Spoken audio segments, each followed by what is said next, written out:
પણ બરાબર છે ભાઈ, 5 વાગ્યાનો પગ મારા દુખી જેવા સોંગ જોરદાર તમે ગાયા છે. હા હા, એવું કરે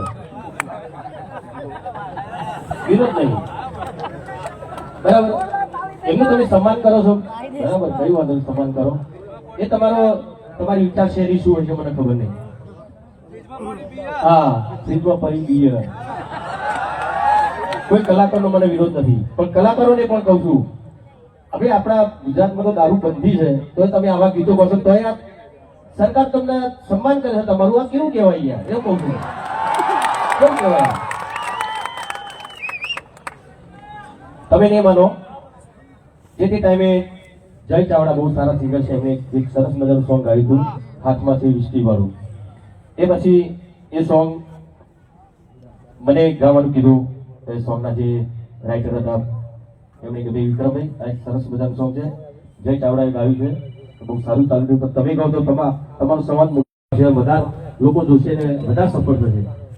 સોંગ ગાવાથી સમાજ બગડતો હોય તો આવો કોઈ વ્યસન વાળા સોંગ હું જિંદગીમાં નહીં ગાઉં.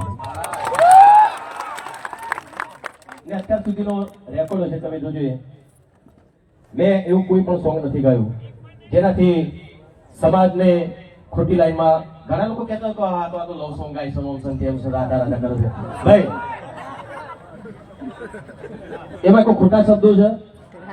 હા, એક વસ્તુ આ પ્રેમના ગીત પ્રેમનું પ્રતીક છે, રાધા કૃષ્ણનું પ્રતીક છે. પ્રેમ ગીત એટલે શું છે ભાઈ? આપણા એમને આ હિન્દી બધા ગીતો ગાઈ છે બધા, બરાબર. ઇન્ડિયન આઇડલ જોવો છો તમે? બહુ નાના નાના કલાકારો, મારા જીગર કરતા પણ જીગર જેવા કલાકારો, મસ્ત સુંદર મજા. सांसों की जरूरत कैसे जिंदगी के लिए, एक सनम चाहिए आशिकी के लिए, बराबर ગાયું એને. તો એ ખોટો થઈ ગયો. હવે લવ સોંગ ગાવ કે તમે, અરે ભાઈ કલા છે એવી, કલા છે, બરોબર. તમે કોઈ કુમાર શાનુ ને બોલાવશો તો ભજન કા છે? એવી વસ્તુ છે ને, એની જે કલા હોય પ્રદર્શિત કરશે ને ભાઈ. તો આ ભાઈ કલાકાર છે, મારે કલા છે. લોકગીતો કહીએ છીએ, સાથે ભજન પણ કહીએ, સંતવાણી કરીએ છીએ, માતાજીના ગરબા પણ કહીએ છીએ. સમાજ માટે સમાજ જાગૃત થાય એવા વર્ષો પહેલા અમે ગીતો કહીએ છીએ. જાગો જાગો ઠાકોરો જાગો, આવા ગીતો કહીએ છીએ. ભાઈ બહેનનું ગીતો કહીએ છીએ, અમે મા બાપના ગીતો કહીએ છીએ, બાપ અને દીકરીના ગીતો કહીએ છીએ. એ તમને નહીં દેખાતું. તમે ખાલી લવ સોંગ, અરે લવ સોંગ યાર, બધી ખોટી